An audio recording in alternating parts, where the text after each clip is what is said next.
বাইপাসের বাড়িতে কেন্দ্রীয় এজেন্সি সেই যোগ পাওয়া গেছে দুবাইতে, কেন্দ্রীয় এজেন্সি দেখুন, এটা তদন্তের ব্যাপার, তদন্তের বিষয়ে কোনো কথা বলবো না।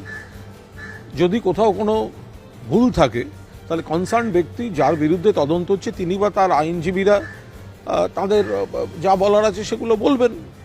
যদি কোনো ভুল না থাকে তারা ব্যাখ্যা দেবেন, ভুল থাকলে তারা ব্যাখ্যা দেবেন। এর সঙ্গে আমাদের কোনো বক্তব্য নেই। আমরা শুধু আশা করব যে কেন্দ্রীয় এজেন্সি তারা যেন নিরপেক্ষভাবে তদন্ত করে, বিজেপির নির্দেশে এমন কোনো অভিমুখ নিয়ে তদন্ত না করে যাতে তৃণমূলের প্রতি একটা নেতিবাচক বার্তা ছড়াবার উদ্দেশ্য প্রণোদিত চেষ্টা হয়।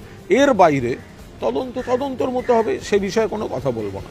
দেশের একজন স্টেশনের চাওলা যদি দেশের প্রধানমন্ত্রী হতে পারেন, তো তাহলে যে কোনো ব্যক্তি তার কোনো ছোট পেশা থেকে আস্তে আস্তে ধনী ব্যবসায়ী সফল জীবনে হতে পারে। কারোর অতীত দিয়ে বিচার করা উচিত না। দেখতে হবে তার বিষয়টা, তার যা সম্পত্তি, তার যে এই সমস্ত বাড়ি গাড়ি যোগাযোগ, এগুলো বৈধ না বৈধ নয়। কেউ ব্যবসা করতে পারেন, হতে পারে, তদন্তকারী এজেন্সি দেখবে সেটা বৈধ কিনা। যদি বৈধ কাগজপত্র নথিপত্র ব্যবসা থাকে তাহলে বৈধ, আর যদি তিনি বা তার আইনজীবীরা যথাযথ তথ্য নথি দেখাতে না পারেন তাহলে এজেন্সি ব্যবস্থা নেবে। আমাদের বক্তব্য হচ্ছে তদন্তটা যেন নিরপেক্ষ হয়। গ্যাংটা হচ্ছে এখনকার বাইপাসের ধারে যেরকম তাণ্ডব চালানো হচ্ছে, দেখা যায় ভয় লাগে যখন তখন।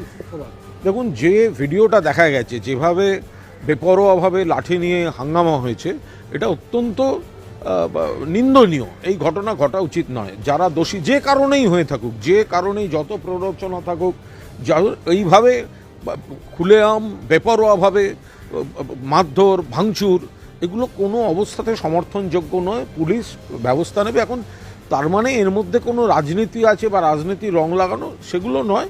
কিছু ঘটনা ঘটে, সেটা পুলিশের মতো ব্যবস্থা নেবেন সেখানে।